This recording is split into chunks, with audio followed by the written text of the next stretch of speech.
अस्सलाम वालेकुम वरहमतुल्लाहि वबरकातुहू। नाज़रीन व हज़रात, मैं हूं आपके साथ आपका मेज़बान अब्दुल वाजिद और आप देख रहे हैं तस्नीम टीवी।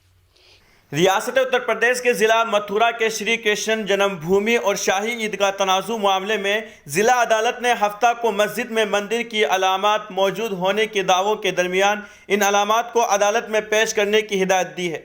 सिविल जज सीनियर डिवीज़न सोनिका वर्मा ने रेवेन्यू के अमीन से भगवान बालकृष्ण वगैरह बनाम इंतज़ामिया कमेटी वगैरह मुकदमे के दोनों ही फरीक को इत्तला देकर शाही मस्जिद ईदगाह में मौजूद मंदिर के निशानात का सर्वे और उसका नक्शा बनाकर अदालत में 20 जनवरी 2023 को पेश करने की हिदायत दी है। मदई फरीक के वकील शैलेश दुबे ने बताया कि जज ने यह हिदायत 8 दिसंबर 2022 को उस वक्त दी है जब उस मुकदमे को दायर किया गया था। उस वक्त रिपोर्ट 22 दिसंबर को पेश करने को कहा गया था, लेकिन इस तारीख को अदालत की छुट्टी होने की वजह से अब 20 जनवरी 2023 को अमीन को ये रिपोर्ट अदालत में पेश करनी होगी। हिंदू फरीक का दावा है कि शाही ईदगाह में मौजूद निशानात व अलामात उसके मंदिर होने के साथ साथ मस्जिद के नीचे भगवान का गरबा गिरु होने का भी मुज़हर है। फरीक मनीष यादव और वकील महेंद्र प्रताप ने कहा कि शाही ईदगाह में हिंदू फन तामीर के सबूत मौजूद हैं, ये सभी साइंसी सर्वे कराने के बाद वाज़ेह हो जाएंगे।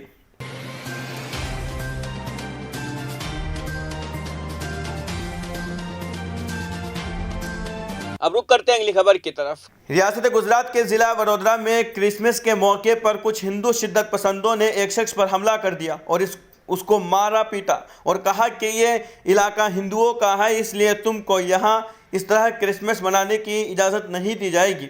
बताया जा रहा है कि 20 दिसंबर बरोज़ मंगल को मकरपुरा इलाके की रहायशी कॉलोनी में एक हुजूम ने सांता क्लॉज का लिबास पहनकर घूमने वाले एक शख्स पर हमला किया और उसको मारा पीटा। पुलिस ने वाक़े की तस्दीक करते हुए इस मामले की रिपोर्ट दर्ज कर ली है।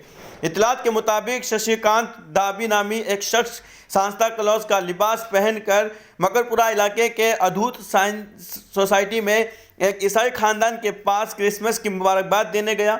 उनके हमरा ईसाई बिरादरी के कुछ रहनुमा भी थे। वो अपने घर में जश्न मना रहे थे। इस दौरान हिंदू शिद्दत पसंदों का एक गिरोह एक ईसाई ख़ानदान के घर में घुसकर प्रोग्राम को बंद करवा दिया और सांता क्लॉज के लिबास में मलबूस शख्स पर हमला कर दिया।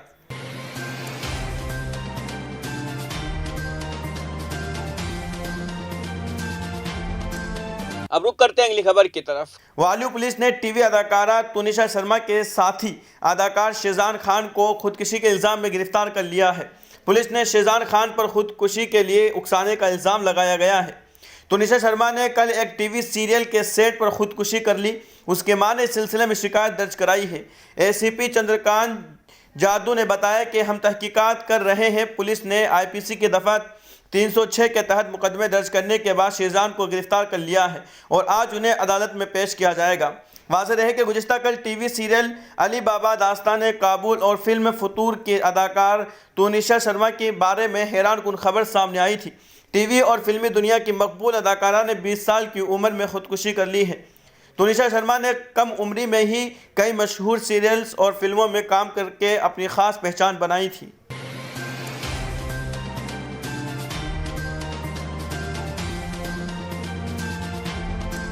अब रुक करते हैं अगली खबर की तरफ। रियासत उत्तर प्रदेश के ज़िला बरेली में एक सरकारी स्कूल के प्रिंसिपल और एक उस्ताद के खिलाफ सुबह की असेंबली के दौरान अल्लामा इकबाल की नज़म लब्बे आती है दुआ पढ़ने के इल्ज़ाम में मुकदमा दर्ज किया गया है और इस इल्ज़ाम के तहत प्रिंसिपल को मुअत्तल भी कर दिया गया है। महकमा तालीम ने स्कूल के प्रिंसिपल नाहिद सिद्दीकी को मुअत्तल कर दिया है और एक शख्सा मतर वज़ीरुद्दीन के खिलाफ तहकीकात का हुक्म दिया है। बताया गया है कि असेंबली में नज़म पढ़ते हुए एक वीडियो वायरल होने के बाद मजहबी जज्बात को ठेस पहुंचाने के इल्ज़ाम में ये केस दर्ज किया गया है। नाहिद सिद्दीकी और वज़ीरुद्दीन के खिलाफ FIR हिंदू क़दामत पसंद तंजीम विश्व हिंदू परिषद के एक मकामी कारकुन सोमपाल सिंह राठौड़ की शिकायत पर दर्ज की गई है। उन्होंने इल्ज़ाम लगाया है कि तलबा का मजहब तब्दील कराने के लिए सरकारी स्कूल में मजहबी दुआएं पढ़ाई गई है।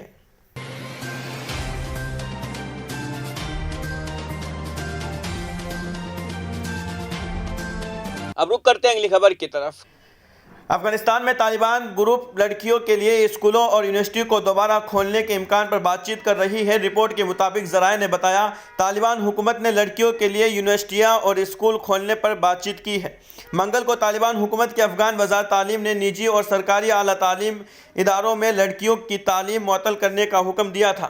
कई आलमी इदारों और आलमी रहनुमाओं ने अफगान हुकाम के इस फैसले पर कड़ी तनकीद की थी। तालिबान अगस्त 2021 में अफगानिस्तान में बरसर-ए-इक़्तिदार आए, जिसके नतीजे में मुल्क में माशी, इंसानी और सलामती का बहरान गहरा होता चला गया। तालिबान की हुकूमत में ख़वातीन या ऐसे अफराद शामिल नहीं हैं जो इस्लाम पसंद तहरीक से वाबस्ता नहीं है। अफगान ख़वातीन ने मुल्क के बाज़ शहरों में अपने हुकूक के एहतराम का मुतालबा करते हुए कई एहतजाजी मुज़ाहिरे किए हैं। तो फिलहाल की खबरों में इतना ही। मुल्क और गैर मुल्क की तमाम बड़ी खबरें जानने के लिए देखते रहिए तस्नीम टीवी। आपके मेज़बान अब्दुल वाजिद के साथ। अल्लाह हाफिज़।